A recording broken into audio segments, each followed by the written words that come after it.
कांग्रेस और बीजेपी दोनों बदल सकते हैं प्रदेश अध्यक्ष। पड़ोसी राज्य गुजरात में होने वाले विधानसभा चुनाव के साथ ही राजस्थान में भी 2023 विधानसभा चुनाव की सुगबुगाहट शुरू हो गई है। राजस्थान में दोनों ही पार्टियों कांग्रेस और बीजेपी ने 2023 की तैयारी शुरू कर दी, मगर दोनों ही पार्टियों में चुनाव से ठीक एक साल पहले प्रदेश संगठन के मुखिया को लेकर स्थितियां स्पष्ट नहीं है। माना जा रहा है कि बीजेपी और कांग्रेस दोनों में ही पार्टी प्रदेश या अध्यक्ष बदला जा सकता है। सूत्रों के अनुसार दोनों ही पार्टियों में खेमेबाजी और आपसी मनमुटाव इसका बढ़ा कारण माना जा रहा है कि और कांग्रेस में जहां हाल में ही नए राष्ट्रीय अध्यक्ष का निर्वाचन हुआ था, वहीं दूसरी ओर कांग्रेस में लगातार सियासी संकट चल रहा है।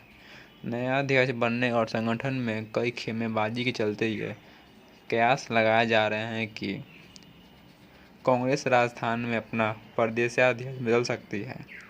अगर मुख्यमंत्री की सीट पर कोई बदलाव नहीं होता है तो पावर बैलेंसिंग के लिए प्रदेशाध्यक्ष की सीट दूसरे खेमे में जा सकती है। ऐसा हुआ तो प्रदेशाध्यक्ष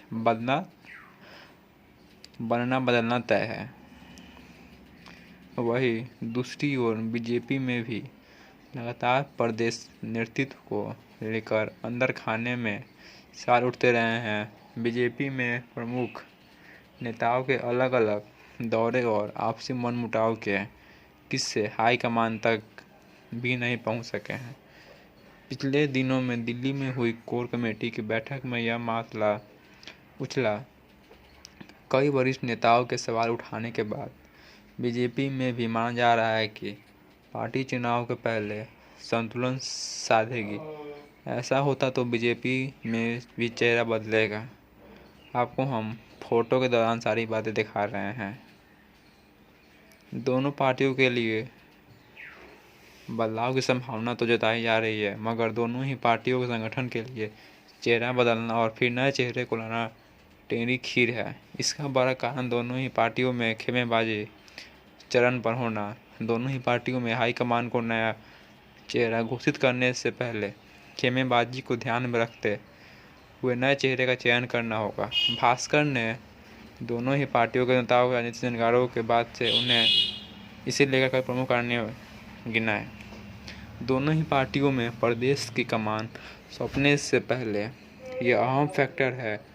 वर्तमान में कांग्रेस में गोविंद सिंह डोटासरा और बीजेपी में सतीश पूनिया प्रदेश संगठन के मुखिया के तौर पर ऐसे नाम हैं जिनकी कल्पना किसी ने नहीं की थी। डोटासरा 2020 के बगावत के चलते पीसीसी चीफ बन गए, मगर पूरे कार्यकाल में उन्हें स्थायित्व नहीं मिल पाया। पार्टी में लगातार खेमेबाजी और उठापटक के चलते वे पार्टी का सही ढंग से विस्तार भी नहीं कर पाए। बीजेपी में सतीश पूनिया को हाईकमान ने बीजेपी प्रदेशाध्यक्ष बना दिया, मगर सिर्फ एक बार के विधायक होने के चलते कई वरिष्ठ नेताओं ने पार्टी के अध्यक्ष के तौर हम हजम नहीं कर पाए। बीजेपी में खुलकर तो नहीं, मगर अंदर खाने में कई नेताओं की इस बात को लेकर पीड़ा सामने आती रही है। ऐसे में दोनों ही पार्टियों के लिए अच्छी नेतृत्व क्षमता वाले प्रदेशाध्यक्ष को चुनना चुनौती होगी। दोनों ही पार्टियों के लिए जातिगत समीकरण भी एक अहम फैक्टर लगाता है। हालांकि राजस्थान में बीजेपी ने अब तक बहुत ज़्यादा जातीय समीकरण को ध्यान में रखते हुए पार्टी मुखिया नहीं चुना है, मगर इस बार यह फैक्टर बीजेपी के लिए अहम साबित हो सकता है। बीजेपी की वर्तमान राजनीतिक और जातिगत समीकरण को देखते हुए ब्राह्मण, राजपूत या जाट चेहरे में से ये कोई चेहरा बीजेपी चुन सकती है। हालांकि इस समीकरण को साधना आसान नहीं होगा। इसी तरह कांग्रेस के लिए यह समस्या है। कांग्रेस में पार्टी के सीएम अशोक गहलोत मालवी समाज से हैं।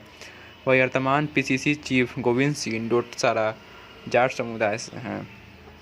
डॉक्टर सीपी जोशी का विधानसभा अध्यक्ष बनाकर ब्राह्मणों ने साधने की कोशिश की, मगर अपना वोट बैंक होने के नाते कांग्रेस के लिए जाट नेता को अहम पद देना मजबूरी है। अगर जाट नेता को पीसीसी चीफ से हटाया जाता है तो उसकी भरपाई सरकार में करनी पड़ेगी, अन्यथा जाट नेता से ही पीसीसी चीफ को रिप्लेस करना होगा।